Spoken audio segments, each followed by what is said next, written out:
That fateful Wednesday morning, dead on the floor, God's game. You're a good man.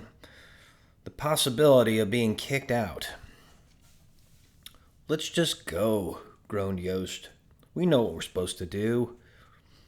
It was a cold, damp morning, the kind that inspires the notion, the deep longing, really, to just go back to bed rather than go for a run. When the weather isn't pleasant, you have to jump into the day like it's a cold swimming pool. We still had our toes in the water. I wonder where he is, Bowden said. He pulled back the sleeve of his sweatshirt and looked at his watch. He's 15 minutes late. He looked toward me. Dude, that eye looks awful. How'd you say that happened again? It happened yesterday, after practice, said Hyder, eyeing me nervously. Our family had agreed that we should keep the truth of my injury to ourselves until after my meeting with the principal that afternoon. I'd worn my hooded sweatshirt that morning. I was number 4 then, and pulled my hood up, obscuring my face. I didn't speak much and wasn't challenged on my near silence. Hyder had avoided lying by simply insisting on when it happened and avoiding the question of how. It doesn't look that bad, said Slade, yawning. My dad's given me worse. Let's do this if we're gonna. I'm thinking I'm sleeping in the car unless we hit it right now. I gotta pee, I said. Not in the locker room bathroom, said Bowden. Coach didn't unlock it yet. I already tried. Pissed down the shower drain like I just did. Gross, said Leonardo. Remind me to wear flip-flops in there, yawned Popeye. Go down the hall, growled Yost. 3rd door on your left. We're gone in 60 seconds, with or without you. And that was when I found him.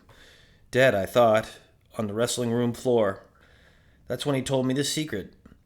It was such a strange encounter, and I was so shocked by it that I barely thought about my own dark secret, my attack on myself that was also an attack on the good man before me. He sighed. My family, he said. My wife. I've been kicked out. You've been kicked out of your family, I said. It didn't seem possible. Your family was your family. There was no kicking out allowed. The child in me insisted on this. It was too terrifying to even consider. My house. I've been kicked out of my house. Ah, hell, my family too. Coach's face crumbled. He raised his hands and covered his eyes. He wiped his tears away and went on. I ain't allowed to see my boy or my girl, my babies. My damn wife. She got herself a lawyer. He looked up and his eyes met mine. He steeled himself against the thought. His face hardened. You boys are the only family I got now. This team, that's all I got. I touched my eye and thought of the meeting Coach didn't yet know about. What the hell happened to your eye? Coach asked, touching his right eye in a sympathetic gesture. It looks like it must have hurt. I touched my eye again. I don't know, I said. Jesus, looks like someone hit you with a mallet.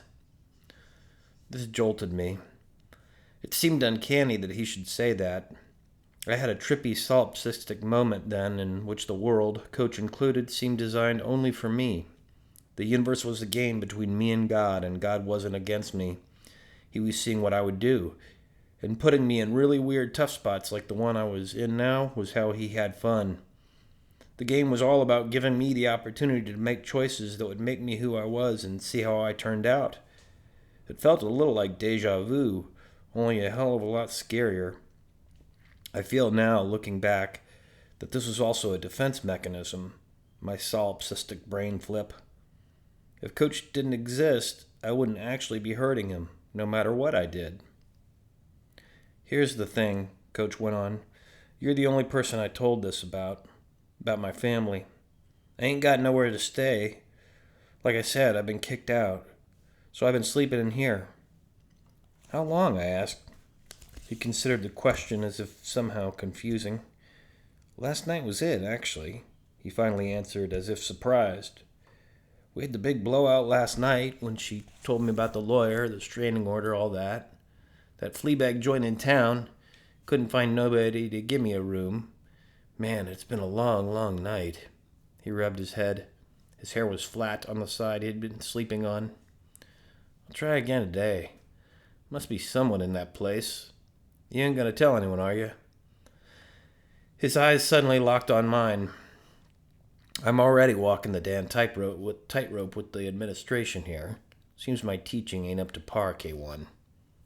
He exhaled as if blowing out a bad thought.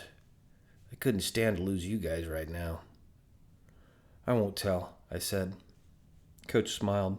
He reached over and patted my shoulder. Then he stuck his hand out to shake. You're a good man, K1, he said. You're a friend. To these comments, I had no response. It was a long day. Eventually, I went and saw the principal. I told him I had lied. He called my dad, handed me the phone from his office desk, and made me tell my father myself what I had done. When I got home, only Mom would talk to me. Hyder shunned me, wouldn't even look at me. My father didn't speak to me for days.